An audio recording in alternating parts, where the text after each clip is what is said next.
center ice. Finally, Van Imp does get it in. Flips it to Gilbert. Knocked down in front by Vadnais. Wound around to O'Reilly. Forecheck by Clark. Schultz breaks it up.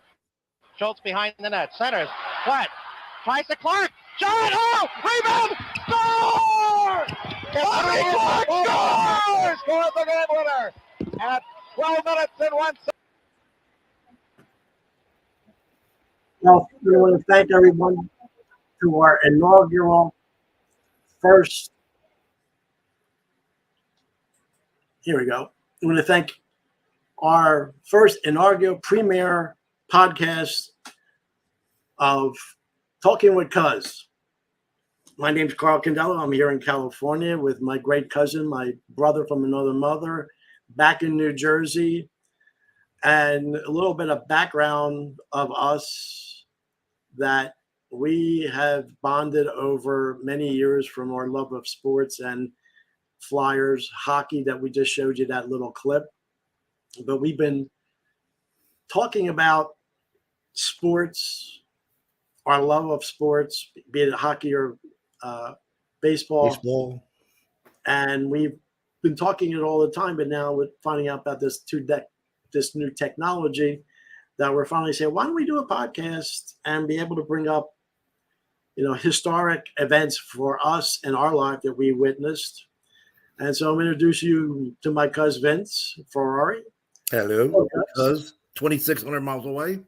2675 to be exact. There it is.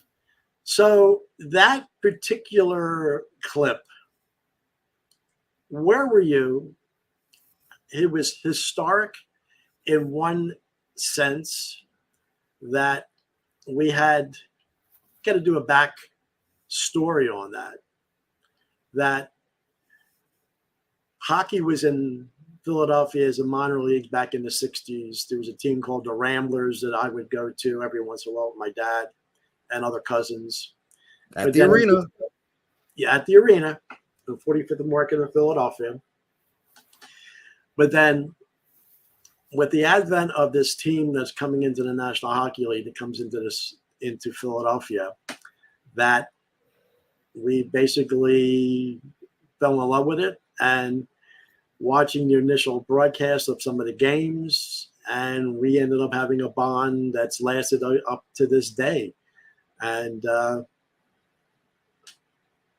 ahead, don't be so shy. But it goes back before the Flyers. You would watch games on Channel 48 on Saturday night, Ranger games, mid-60s?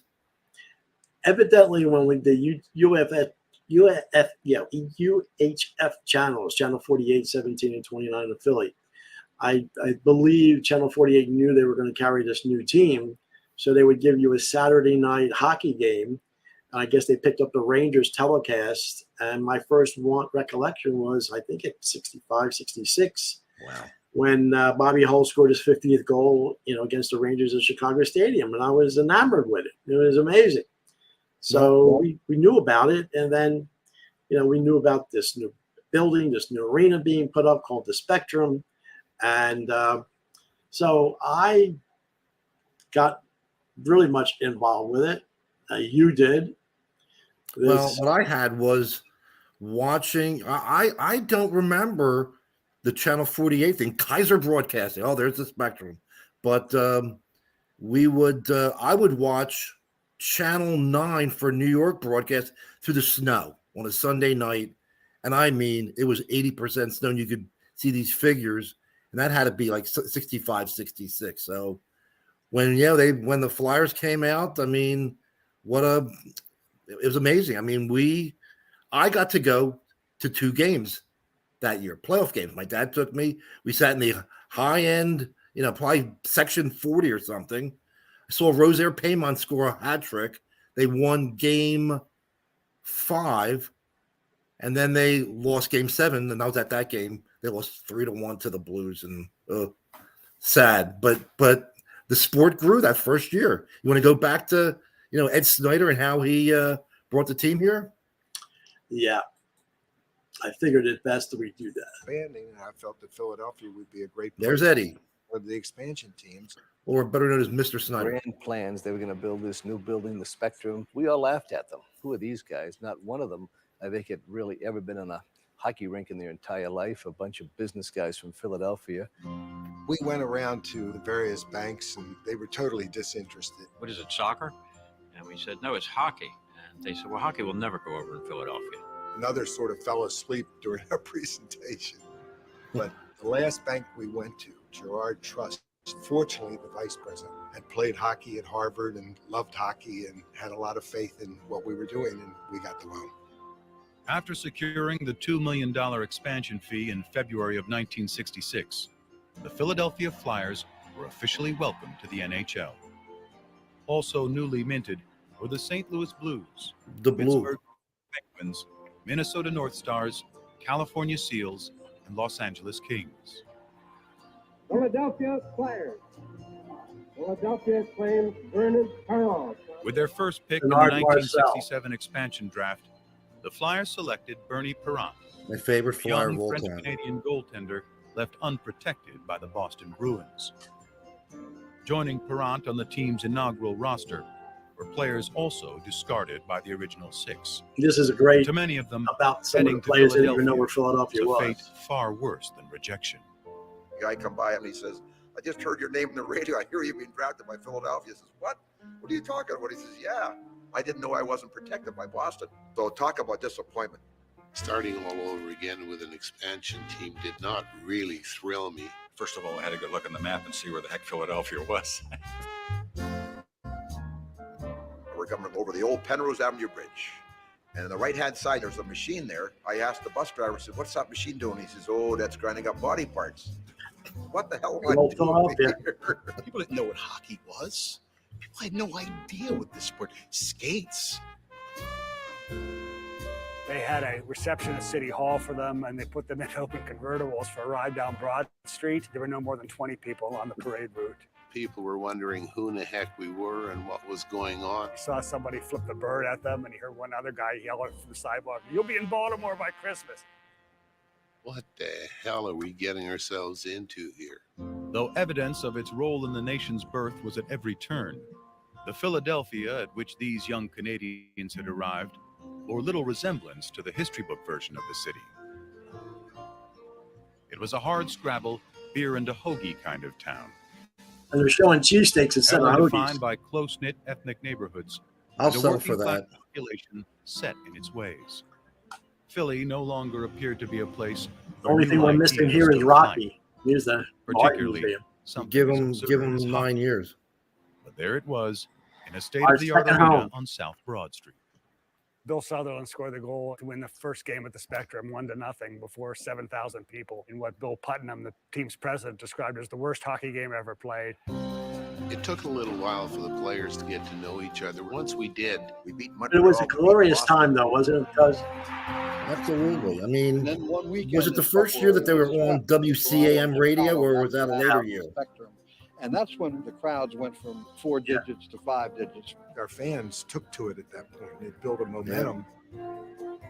what a shortly future thereafter, Ed Snyder the roof was. blew off, so it kind of interrupted our first season. The high winds which halted work on the And There it was was the roof It, ended. got, it 55 was games built into too their first quickly season, for the roof to blow Severe out. winds sent pieces of the Yeah. Spectrum roof up into the air, and their schedule along with it.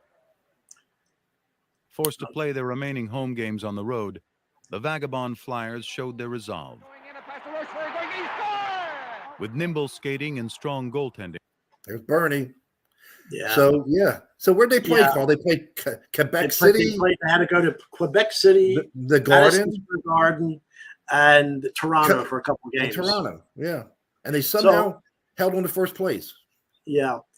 And we would thank, using HBO's documentary that it did about 10, 12 years ago for that introduction, because we couldn't have done it any justice to try to talk about it. But with Mr. Snyder, as they used to call him, Ed Snyder, he was a visionary. He was part owner of the Eagles, wasn't he, at that time? Jerry Woolman. Yep. Jerry That's Woolman. what And he they're was, on toes. Wallman was more in construction business and all that. But then, he mentioned that he was up in Boston one weekend with a friend, and he said, "Hey, you want to go to a hockey game?" He goes, "Yeah, sure." No, you want to go to the Garden, Boston Garden, thinking it was a Celtics game. No, it was the Bruins, and he fell in love with the sport, and then put a couple things together, and how he was barely able to get the financing for the franchise fee, which was to us $2 million, but back then $2 million it's like what, roughly like $50 million now, almost, for something like that. And they were close to going to Baltimore. Yes, and if they didn't get it, they only had like maybe 2 weeks, and they could have gone to Baltimore. So make a long story short, they build a building. The franchise comes in. Very limited media. They couldn't even get a full game on radio. They would have to have a small station in Camden that had the third period on radio. Who would ever think you'd only get like a period of a hockey game on radio? But we couldn't wait. It was Spanish up until like at 9 o'clock. And then at 9 o'clock on a Sunday night, they had it. And then we would be able to listen. Now, this is how ravenous we were for this sport. It was, teenagers, they gravitate to wherever you're going to go, whatever you're going to follow. And we fell in love with sports, baseball beginning, and then with this crazy sport that watching it live, once we saw a live game, television never does anything justice. You have to go to a live game. So, but it was great. It was great how when the game came on the third period, Gene Hart would give you a breakdown, but he wouldn't tell you the score. You didn't find the score out until he went through the entire summary of first period, second period, and sometimes, after 2 periods now it's 6-2 Detroit. It's like, oh, great. But that was the best thing. That's all you had, third period. Yeah. And so it got through the first couple of years, and we would go to a couple of games. My dad took me to my first game. It was in November of 69, I believe, or 68. And my first time into the Spectrum, which was, to me, it was just absolutely amazing, going into a new arena. And I remember Dornhoefer had a fight with Bobby Orr that game. So it was, that's an aerial shot of the arena. It's been long gone, about 10, 12 years. But I always say it was my second home. I think it was your second home. That in subsequent podcasts, we'll talk about when we used to work at that building about 10, 12 years later on, and all those fun. But yeah, it was hastily built. As you can see, the framework, one of these rare pictures as it being built. But as arenas go now, it was very small, it was very intimate. But it was state of the art back then because we had old Convention Hall. Yeah, we said this was our Coliseum, and if you compare it to the original Coliseum, not much different. But yeah, it was our home. Yeah. So with sports, with us being, you said, we're baby boomers. Yep. That we're now reminiscing about a lot of our past and a lot of stuff so it's kind of cool. No, we grew up with the Flyers. I mean, when we became teenagers, well, like you said, when we got to 69, we finally got to buy a pick-a-plan. Yeah. 18 games out of 36 home games. And we were all excited that I would come down to your place in Atlantic City, and we'd get that schedule, and we'd pick 18 games.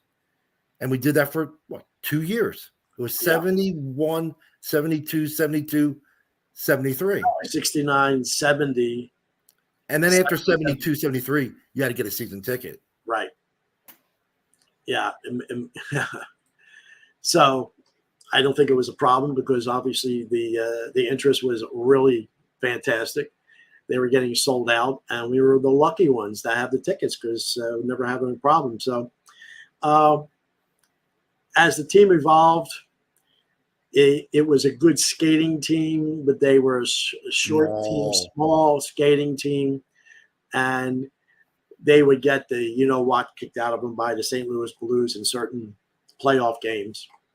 And they all talked about why, the Flyers, big, the Broad Street bullies, but the reason why they became that way is because the other teams used to just decimate it. And I know I took that documentary down, but Ed Snyder talks about one playoff game. Was it Barkley Plager or no, Picard Picard. cold-cocked Claude LaForge knocked teeth out. And then that's when Ed Snyder said, we're not going to get beat up like that anymore. That's when, boom, the draft was Selesky, Schultz, players like that. And then you had Kelly and, the Moose DuPonts. And but they could not only beat you physically, but then they had the skilled players with Bobby Clark, McLeish, and Barber. And Barber. So it was a very unique way. So, we're here for this podcast. This is our initial one, our premiere one. But down the road, we're going to be talking about historic events in our lifetime that we either witnessed live or on TV. We're going to be doing, probably in November, it'll be the 60th year of the assassination of President Kennedy. By then, I think I'll have a little bit more technical knowledge and be able to bring up certain aspects of it. Then we're also going to be talking about music. We're going to be talking about in our days at the Spectrum, but then when we worked for Spectagard, July 13th, 1985. We worked Live Aid. We'll be talking about that. Then we'll also be talking about, we're Italian from Philly, love of the ethnic movies of the day, because I've experienced in my lifetime certain group of guys that will be depicted in certain movies, but I experienced the Philadelphia version. And actually, we're going to be going to Vegas in a couple of weeks, and we're going to go to a museum called the Mob Museum, and hopefully we'll be able to do some flashbacks of the movies that we loved. So we're going to be doing a lot of things on this podcast, and in coming days and weeks and hopefully months, and hopefully we could get an audience. And if you're watching us on YouTube or anything, is like us and subscribe to this channel. If you have any questions or comments, and actually I have to say, our friend Rodney is watching live. I see Rodney. You see Rodney. Hello, Rodney. Thank you for watching. My cousin Phil, and he actually was at a Flyers Minnesota game in 1983. Yeah, the Minnesota North Stars in '83. Yes. Wow. Yes, my cousin Billy, really historic. So Rodney, thank you for supporting us here. Obviously, we'll get back to you guys with the generational experience, and I think to shout out to Rodney too, because I have to bring this up, that for even to have this technology, that innocent phone call back in March that I did this TV show back in almost 40 years ago, California East Under Team Club. And he was a breakdancer there. One thing led to another. I actually went back east, met with them, met with my cousin, put this whole thing together. We evolved out of that, and through a consultant, Daryl, let us know about StreamYard, that we were able to use the technology. And here I am back in California. And hey, the sky's the limit. So hopefully we can gather an audience. But our first one is like what do we call it, cuz? It was our God. Hockey was our God. That's the line. That's the line you coined, and it was. I coined it? Yeah, you came up with it. I mean, we would never miss a. We never missed a game. Never. God forbid. The only games I missed, I remember. Oh boy, I didn't get a very good report card. So I was banned from some Flyer games, but we lived for it. I mean, that was the whole thing. Usually the games were Thursday night and Sunday night. But then some Saturday afternoons. Yeah, and then we had that Pittsburgh trip, remember? In March, was it March of 73? Last game of the year. McLeish scored his 50th goal. Yeah, and we were, getting back a little bit before, and I think you brought it up in our conversation leading up to production for this today. I have to thank my dad that I lived in South Jersey. We had to go over the bridge. I didn't have my driver's license yet. I was only 16. You had to have a permit at 16 and then your license at 17. We're filling up Pennsylvania. You could have it a year earlier. But I think he realized I was getting involved with something that was really, really good for somebody young. So he took me. He would take me over there, go to the game. He'd listen on radio, knowing when the game was going to be over, and he would pick me up. Then he knew that I was going to get my license within 6 months to a year, that I'd be able to drive myself. But how it influenced us back then, and then as the team started going good, and we were having little jobs. I don't think we had anything really steady relationships. But then, hey, look at this. The Flyers are, McLeish was going for his 50th goal, one of their best players, and their last game of the season was going to be in Pittsburgh, but it was the first energy crisis. And we go, well, let's find out how much are plane tickets? How much were they? $49, you said, right? Yeah. What airline? Allegheny Airlines. Allegheny. So we did I'm 19 years old, my first flight, and we flew to Pittsburgh. And we had $40 in our pocket. And, we got a cab from the airport down to the downtown Pittsburgh, the old Igloo. So a movie. Yes. So the Immigrants. We did that, and we came back, and then the following year, that year, the Flyers really did really well, and it just so happens the Dornhofer goal. I technically should have that queued up, but I'm not going to try it now. But they beat Minnesota in the semifinals, and they went to Montreal that was the quarterfinals. So I was going to Italy on a trip to Italy that following week. So I have a transistor radio as we're driving up. I know that's another one. So we're at Kennedy Airport, ready to almost get ready for our flight to Italy. But it was the Flyers' first home game. They split with Montreal 1-1, and I heard that even Gary Dornhofer it was like a 20-minute standing ovation. Dorn, now you were there, right? Yeah. Well, the first game the Flyers won, the first game won in Montreal, they won in overtime. McLeish scored a goal and it was 5-4. Yep, and they lost the second. And you're right, they got a long standing ovation for Game 3. So talk about someone that was that crazy for the sport. Here I am going to Italy. I have a radio. Now, luckily, they were on 1210 at that time, so it was 50,000 watts. And I'm 19, going on 20. There's a lot of nice young ladies that are flirting and talking, whatever. Nah, I had the radio on, trying to listen through the snow, to pick up what was going on, So it shows, and I'm in Italy. There's no internet. There's nothing there. So I'd have to get an American newspaper, whatever it was, that would have a box score. And they go, oh, no, we don't put the sports in there for 2 days later. So I didn't know what happened until 2 days later. And actually, I had to have my parents say, we used to get the bulletin back then, the evening bulletin. And I said, do me a favor, save the sports sections so I could read them when I come home. So I talk about, fans and all that, and the way the technology has changed since then is amazing. But then again, we were at the right place at the right time when they had their absolutely amazing run to win. Well, the good thing was when they wound up going to Ladies and gentlemen, the Flyers are going okay. the Stanley Cup. The Flyers win the Stanley Cup. The Flyers win the Stanley Cup.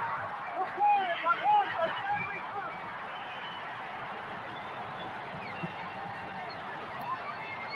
Cup. Yeah, but as I Now, all told that you, celebration, we were there. we were there. We were section people do 34 not and understand. 09. And that's where I told you, and not many people know this. Bernie says he lost that puck that overshot with 6 seconds left. And he says if that hits the corner, it might go in the net. Wouldn't that make you throw up? That would have been, we would have been, look, I was there at the vet for Black Friday But here's our proof. $8.25. Stanley Cup Finals 74. Now, that was the unused ticket for that season. Now, I always win those trivia bets. How much Stanley Cup Final, the ticket in 74. And actually, we were 25 cents higher. We thought it was $8.50. $8.25. Now, our season, what was the price of just the ticket just for the season? I mean, I remember the first game I ever went to. It was like $3.50 for a game. I mean, so that ticket only went up $1.25 for the playoffs. Well, you weren't paying for fees for this, $800 million stadium. I know. So, but it shows,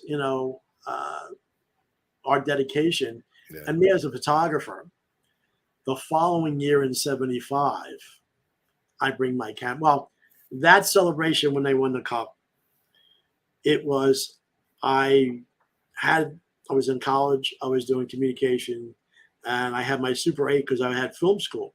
I had my Super 8 camera, and I was taking Super 8 film of us going down to the lower level, you running out down the steps, and actually my transition to move out here of all the videotapes transferred to VHS, I could not find it because that would have been invaluable here. But what was the significance of that afternoon? We all went into the evening. Well, first of all, we left the arena, went outside. It was mad. And there were women there was various stages of undress at the corner of Broad and Patterson, but well, that was a street time there. And then at night, what did we do? Well, we went back to my cousins. We walked everywhere. Yeah. We walked back to my cousins, the Vasilis, Carol and Jackie, my Aunt Josie, my Uncle John. And obviously the whole city is celebrating. And I always remember my cousin. It was a very warm May day. So my cousins, they had the front door open in South Philadelphia, very tight-knit company. And as they were getting closer to winning, my cousin was screaming at the top of her lungs, and some people that were oblivious that it was a hockey game going on for a championship called the police. And said, somebody's screaming. And they went to the house and they knocked on the door like, aren't you watching the Flyers? The cop goes, yeah, okay, no problem. So we go, we have dinner. The whole city's crazy. It's amazing. And Carol went with us to where? What did we go back to the Spectrum? Went to the Spectrum and saw the first game ever played by the Philadelphia Wings against the Maryland Arrows. And that's when it was a real man's game. They didn't wear helmets. And it was great. I mean, they got good crowds for the Arrows. And I still remember the players, Carm Collins and John Lloyd, John Grant. Did you call them the Arrows? That was they were the Wings. You called them the Arrows. They were the Wings. Oh, the Wings, right? The Wings became the Arrows, right? The Wings. No, they were never the Arrows. No. Maryland Arrows. Oh, excuse me. Maryland Arrows. That was their opponent that first night. But that was a great doubleheader. Well, who would have thought? They win the Stanley Cup, and then I got to change over to box lacrosse. And us as sports fanatics for that building, I don't think there's an event that we never saw. We went in there for box lacrosse. We went in there for indoor soccer. We went in there for, obviously, 76ers basketball, college basketball, wrestling. We'll talk about that. The only thing maybe we didn't see was boxing. I never worked a boxing event. No, not at the Spectrum. I saw boxing in Atlantic City, but never there. And I got boxing at the Blue Horizon. But going 1 year later, when the Flyers were just as good, they made this but I, with my camera, and I took this picture, and I finally caught a goal. Now, what describe that goal, Ben? Well, it was Game 7. The Flyers had won the first 3 games. They played the first game. Third game they played, they actually beat the Islanders 1-0 at the Island, and then boom, the Islanders won Game 4 at home. And basically they won the next 3 games. Game 7. This is Game 7. Dornhofer from the right wing obviously shoots and beats and scores 11 seconds in. And the Flyers went on to win that game. I think it was like 4-1. Always remember the sound of that goal because it has the back. There's that metal spot right like in the middle of the crease in the back of the net that hit it. And then you could see it and you could hear that sound. And then all of those people, you could hear all the people behind the net raise it, and that, raised the level of that too. So, yeah, it's what we talked about this afternoon, that when you look at that picture, you don't have goal lights anymore. Well, you don't have the green and red lights 8 feet up. Yeah, right. You can see the top. You have that horizontal bar. And then I said, what a dope I was. I didn't realize till last year there's no goal judge anymore. No. I mean, that's how the game started. And they can't afford them. They didn't pay for them. They got free tickets. Of course. George Torchiana and Bud Prowl. Oh, God. Were game the first Say year. those names again? George Torchiana and Bud Prowl. George Torchiana. And Dusty Feldbomber and Cy Coco. I mean, what was the announcement at the hockey games before the game? The announcer, public announcement for fans in case they were worried about something. Hockey pucks, like baseballs. What's that? Frequently leave the playing area if you fit. The announcement, yeah. If you choose to not watch this game, screw yourself. I know. Yeah, well, yeah, right. No, we don't want to get hit by a puck. We're going to leave. Yeah, really? Come on. So, but there were such good times. I mean, I was like, watch this afternoon. I was checking up on some Flyers stats, and we were talking about the Flyers announcers. And back in '69, somebody had Pat Scheller. Pat Scheller had reffed the year before. He retired and became an announcer in '69, along with Larry Zeidel, who was a Flyer in '69. I mean, the pathway to get from '67 to '73, it wasn't good stuff winning wise, but a lot of interesting stuff. I mean, it was our entertainment. It was like, we would go to school. You were in Temple. I was at Glassboro. We had our part-time jobs. You were at what? I was at Wanamaker's. Summertime, I would work with my dad, or, a little bit of construction. But then, we'd always be geared for sports. Hockey was our main thing. Yeah. But then how it drifted down to how hockey infected the whole Delaware Valley in street hockey leagues. And look what we tried to be. Hold on. I'm the handsome one on the left and the better player. I'll admit. And you had aspirations to be a referee. And I was a great referee. Well, it depends on how you define the term. 1978? Probably. Maybe the year before that, Carlucci, because the year after that, wasn't that the year that my team that won the Cherry Hill Aces? Right. I think, yeah. But, yeah, this was at Highland High School. And Blackwood. And the boards, there was no boards. It was just a piece of blacktop, and then it extended about 18 inches up to and it was with a ball. Look at that. There's the old Milex sticks. Oh my God. Yeah, and our long hair. One is sitting on the look at that. Look like Keith Hernandez. Keith Hernandez on a porn star. But we thought, well, look, you were a good player, and and it evolved into a heck of a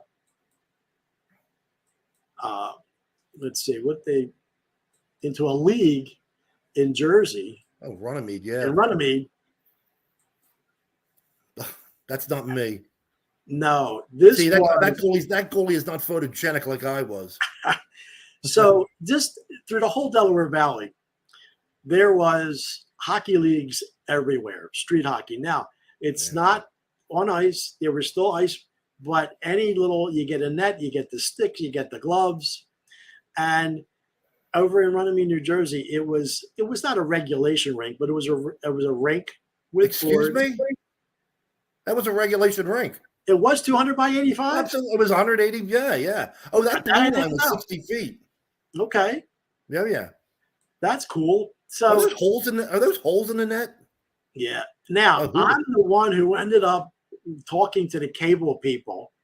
This was a 1980 championship between Lindenwold and Barrington, and they did this on, the closed circuit, their local channel 2.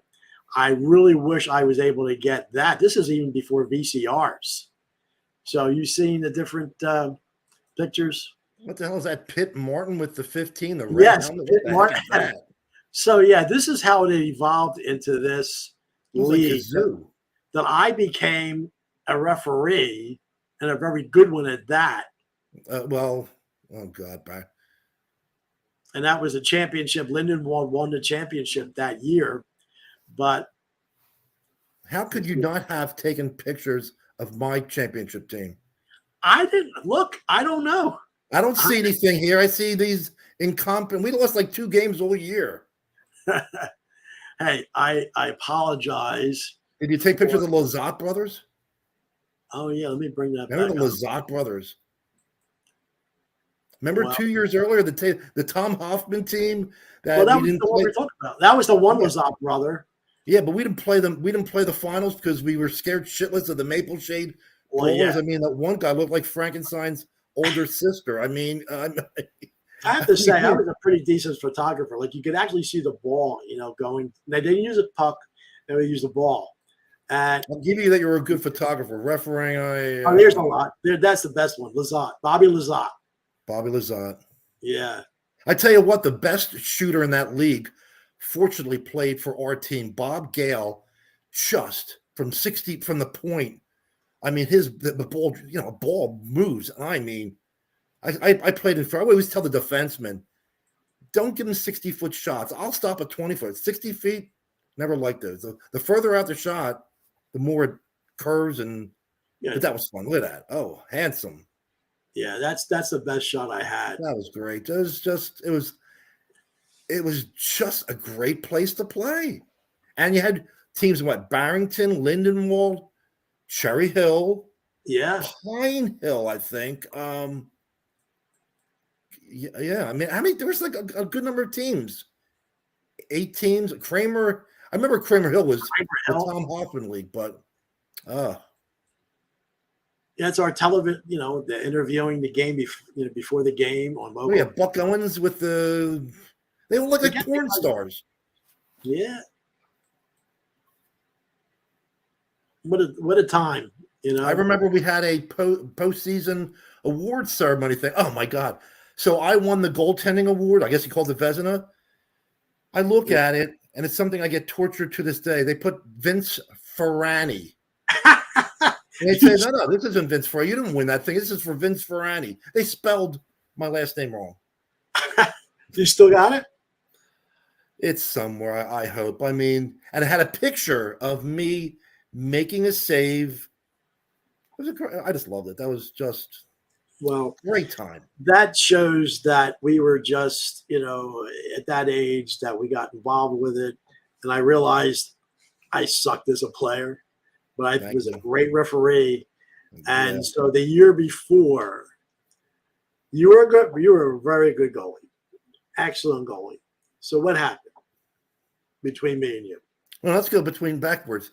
Remember when the Flyers won the cup? You came to where I lived at the playground, and after they won the cup, I think it was the next night you were over, and we were playing, and all the goaltenders were trying to imitate the Bernie toenail save on the Ken Hodge shot with 2 minutes left. I mean, that's all you did. I mean, that's what we did. We just imitate. No, I'm talking about me being the referee. I'm trying to get off the subject, Paul. You want me to tell you how bad you are?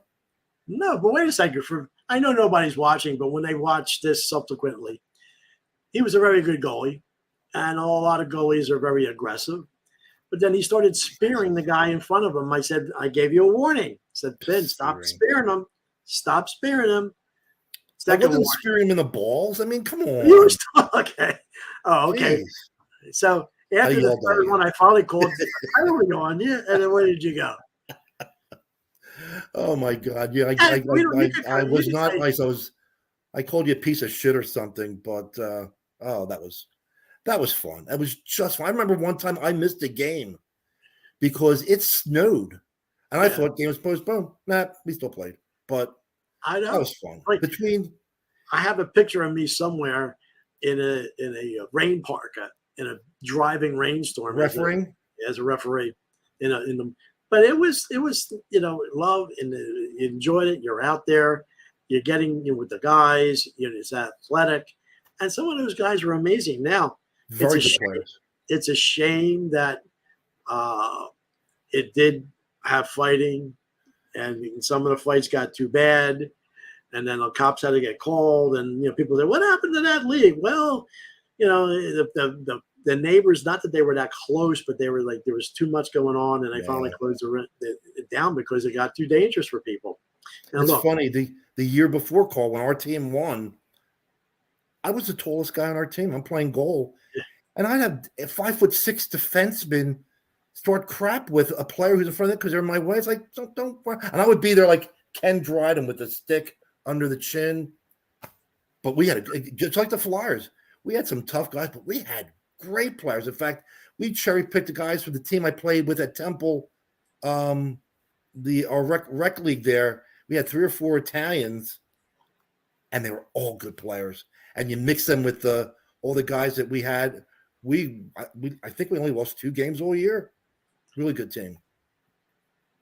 Yeah, I think that going back to our love of hockey, you'd come over, we'd go out to the schoolyard, we put the net out there. I wouldn't wear pads, and everybody would be trying to score X number of goals in X number of seconds. I had no pads, and like my brother-in-law, he would get the ball and he'd like golf it up like he was on the team. And from 20 feet, he'd be taking these slap shots at a goalie with no pads. But we love that. Yeah, there's so many ways I could talk about where we're going to go, what we're going to do, but I figured, for some reason it's not cooperating with me right now. But we're at 42 minutes right now. Where we going to go with this down the road? I know right now it's Wednesday evening. I think we are live wherever we're going. Nobody's watching, but who cares? Hopefully we'll end up getting an audience. We didn't publicize it really, so yeah. I know. And we'll do a rebroadcast, but I think we're going to probably do maybe 1 or 2 a week. And actually, and I think to give you a little tidbit of what we're going to do, probably the next one, we'll get into this. So.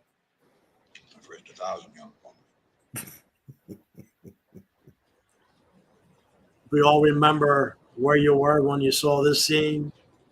So it's a little yes. The classic one of all of them was The Godfather. And I think we could do it. They got a tank. Yeah, I think we can get a gun behind. Yeah. We got the bowl, the chain thing, So, Clemenza again. Don't worry, it'll be there. But that's just a little caveat about what we're going to do next time. But I think there's so much more that we could talk about. But I know 42 minutes, 43 minutes doesn't give it justice. But maybe just a little, as they say, little taste. Just a taste. A little taste of what we wet your beak. Wet our beak. Yes, we are 2 baby boomers. I pretty close to 70, but I think our age bracket has experienced so much, and the music that we loved. And I think we're going to try to get this out to an audience out there throughout the country, throughout the world, and hopefully we can get an audience. But our first one with our name, Talking with Cuz. We're 2 cousins that are like brothers, and we've experienced a lot of things in the sports world that kept us together, and then other little social things are working. And and at our age now, they're like, hey, we're talking coast to coast on certain nights when you're off and I'm working, I'm doing something else, and we're just shooting the shit, as they say. And it's like, now with this technology, it's like, yeah, why don't we do this and put it out there and just see what happens? And I think overall for our first one, not too bad. Is there anything that we didn't cover that you wanted us to talk about that maybe I forgot? Yeah, I think we should have named this Talking with Cousin Vinny. They all say, you got a cousin Vinny? Yes, I got a cousin Vinny. I said, it's Vince. So you know what? We had no idea how much. I mean, I had all these notes, and I think we probably hit a third of the thing. So, it's fun. You find topics like motion sci-fi picture, like that the mobster movies, stadiums, old time stadiums. I mean, I always think a good topic is going to be the Mount Rushmore of greatest athletes for every major city. Yeah. Well, just to give you a little another tidbit about stadiums. Well, what's our favorite from the past? Connie Mack Stadium. There it is. We saw it. There it is. Now, it was taken down. My first time there was in 1962, or I think it was 63. And we are the generation of black and white TV. And then going to a ball game and first time going into a stadium, seeing the red seats, the plush green grass. And as you always say, that I didn't realize until we were analyzing some of these pictures, Connie Mack Stadium had this wall in right field. But as you can see, it's a gray right field up until the scoreboard, and then it's black when you get to the center field outfield. So, and here's another one that. Well, I was going to say, Carl, shame on you for posting a picture with a 4-row with the moved in center field, but I'll let that go. Pity. But then, from Connie Mack, you go to the construction of the vet and the building. And JFK Stadium, to which it was historic in a lot of other ways. But then other subsequent ones will say the history of Philadelphia and what in the foreground, and we could date this by what's not showing. In the foreground, wait a second. I mean, that's Vet Stadium right there. I mean, like behind, what's not showing yet at all. Oh, 95? You got it. Yeah.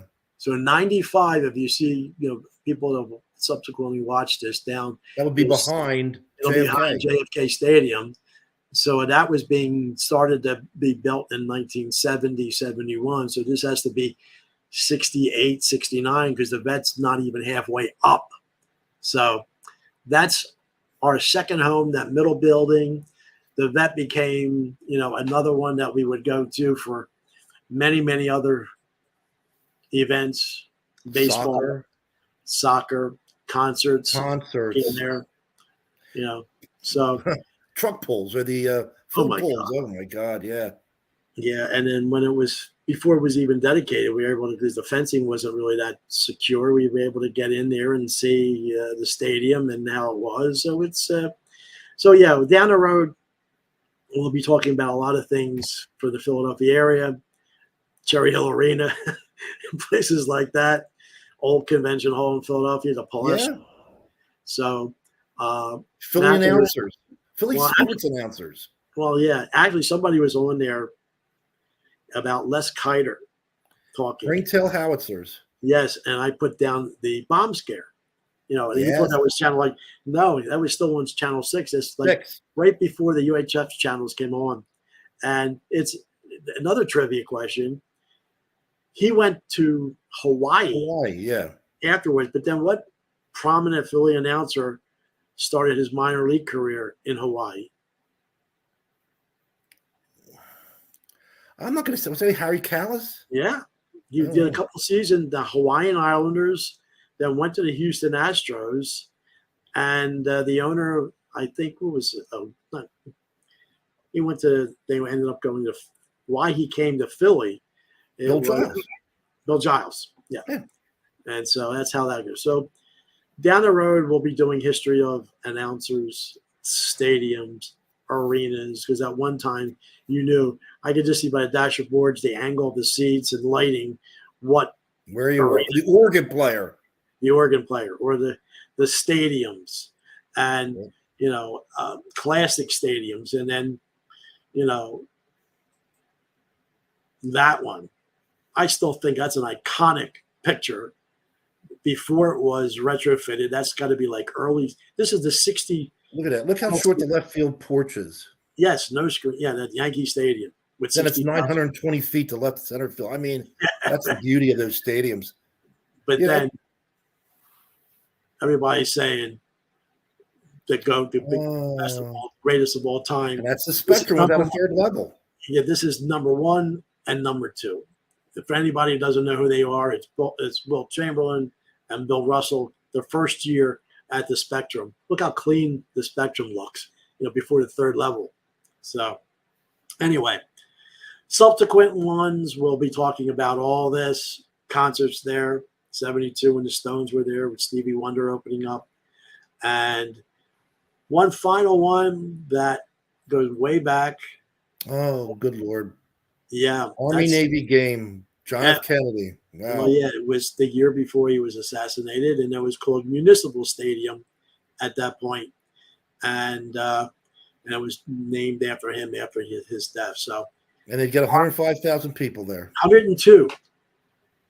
And the Thrill Show would be there. Yeah, the Thrill Show. And a trivia there that we're going to do one on the Beatles, because obviously the Beatles, and you can see my little poster with the Beatles behind me, Beatles 65, that they played Convention Hall in September 2nd of 64, 12,000 people. When they toured, they didn't come in 65, they came in Philadelphia in 66, August 16th. They played at JFK. Guess how many people they had? 12,000. 20. But the Oh, promoter, that's what you said. That's what you said. They all he wanted to do was sell 20. You have a stadium that seats 100,000 people. Now, we realized they weren't drawing like they were in 65. Even the second Beatles at Shea Stadium only drew like little, right around 48, 49, 50,000 rather than the 55. But that's what I'm going to sell, 20,000. Okay. Wow. Not a problem. Now there was a problem. So, and then sayings. We got a problem. So, saying some mob movies and other movies, and then science fiction movies. I like to go 2001, 2010, the ending of 2010. So, in closing, my cuz, anything else to say? Anything else we didn't bring up? As far as I know, we used the Flyers as our first one, as our first love, our first God. And no, not first God. We all know who our God is. I'm not trying to be a John Lennon now. Can you imagine him in the first one? That guy thinks, Flyers were his God. Take him off the air. He was Yeah. blasting us. Yeah. They're already going to get rid of me in my first one. That was a mistake. I didn't mean that. I mean, this was a lot of fun. We talk about sports and life, and now's the first time you put it into a podcast, and hopefully it'll be interesting. Some people find it interesting and can join in, but it's not us trying to just talk about things we like. We don't talk about things that other people might reminisce about or want to talk Hopefully we could find an audience. We thank Rodney for watching and mentioning it. I'm glad he does, and we'll go back on his podcast soon. So in closing, cuz, what do you think? Not bad for the first one, because what I have to put up 23 years. Oh, good Lord. 23 years earlier. Actually, it's the top right-hand corner. I don't think I downloaded it. That's you and Eugene Levy. Yeah. There was a thing called Sports Max in 2000.